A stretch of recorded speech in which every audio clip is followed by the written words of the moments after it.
जी stability स्तब्धता आहे तिला एका वळणावरती एका मार्गावरती लावण्यासाठीचा प्रयत्न, एकाग्रतेच्या मार्गावरती लावण्याचा प्रयत्न आपल्याला त्या ठिकाणी करायचा आहे. करूया आपण. चला, पाठीचा मेरुदंड ताठ आहे,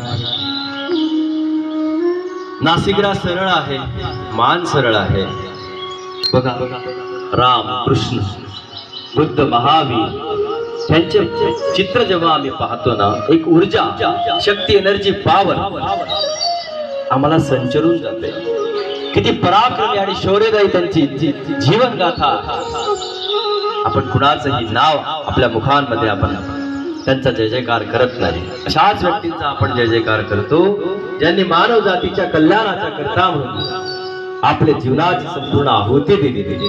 त्यांचाच आपण जय जयकार म्हणून त्या ठिकाणी करतो. म्हणून श्याम रामचंद्र प्रभू, भगवान श्री कृष्णचंद्र प्रभू, ही सगळी महाराष्ट्राला आपल्या देशाला लागलेली संत परंपरा, महंत परंपरा, साधू संत, ऋषी मुनी की ज्यांनी आपलं जीवन समृद्ध करण्यासाठी आपल्या प्राणाची आहुती आपण त्या ठिकाणी अर्पण केली आणि अमूल्य ज्ञान, त्या ज्ञानाचा वारसा आजपर्यंत आणून ठेवलेला आहे. त्या दीर्घनंद गैरे श्वास आतमध्ये घ्यायचा आहे.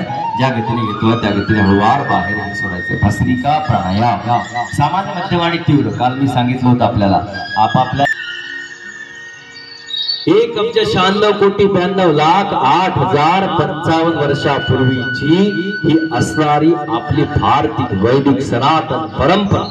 4 वेद, 18 पुराण, 6 शास्त्र, महर्षी वेदव्यास, काय परंपरा आहे आमची.